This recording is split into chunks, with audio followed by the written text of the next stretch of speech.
Və lakin ən birincisi bilmək lazımdır ki, qardaşlar, dua o demək deyil ki, sən istəyən kimi həmin gün qəbul olmalıdır. Və ola bilsin ki, Allah subhanahu wa ta'ala öz hikmətinə görə gecikdirsin cavabı. Lakin cavab olacaq, mütləq. Ona görə Peyğəmbər sallallahu əleyhi və səlləm hədislərin birində buyurur ki: "Mə min muslimin yad'u bi da'vatin leysa fiha ithmun və la qati'atu rahim illə a'tahu Allahu bi ihdə thalath." Bir müsəlman insan əgər Allahdan istəsə nəsə və o duada qadağan bir şey olmasa, yəni günah istəməsə, qohumluq əlaqələrini pozmaq istəməsə dua ilə, mütləq Allah subhanahu wa ta'ala üç şeydən birini ona verəcək. İmmə ən tu'accələ ləhu da'vatu. Birincisi, ya duası qəbul olunacaq. Məsələn, insan hansı bir işə düzəlmək istəyir, Allahdan istəyir. Ya o dua qəbul olunacaq, birincisi, o iş ona qismət olacaq, nail olacaq ona. Bu bir.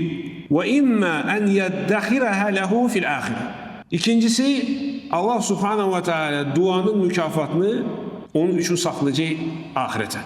Və bu da əslində daha xeyirlisidir. Çünki bu dünya fanidir. Və bu dünyada olan neymətlər də fanidir. Lakin əbədi həyat, cənnətdə isə bütün neymətlər əbədidir. Ona görə sən əgər Allah subhanahu ta'ala nəsə istəyirsənsə və Allah subhanahu wa ta'ala bu neyməti, onun mislində olan neyməti sənin üçün ahirətdə saxladısa, bu daha yaxşıdır sənin üçün. Çünki sən bilmirsən, ola bilsin bu istədiyin şey sənə zərər gətirsin. Sən bilmirsən. Ona görə görürsünüz, istixara duası var. Nəyə görə istixara dua edirik? Yəni, çünki bütün dünyada olan neymətlər ola bilsin bizim üçün bəla olsun. Ona görə Allahdan istəyirsən istixara, məsləhət eləyirsən Allahdan ki, bu şeydə xeyir varsa Rəbbim mənə nəsib et. Xeyir yoxsa uzaqlaşdır o şey məndən. Ona görə üçüncü nədir Peyğəmbər sallallahu əleyhi və səlləm buyurur: "Və immə an yasrifa anhu minas-su mithlaha." Üçüncü odur ki, yenə də dua qəbul olunur, hər bir halda dua qəbul olunur. Bu halda dua qəbul olunur və Allah subhanahu wa ta'ala ondan hansı ki başına bir bəla gəlməli idi. Başqa bir bəla, xəstəlik, onun və ya uşağın başına və yaxud da problemlər. Sən isə başqa şey istəyirsən Allahdan. Hansı bir iş istəyirsən. Məsələn, bu duaya görə Allah subhanahu o böyük bəlanı qoymur sənin başına gəlsin.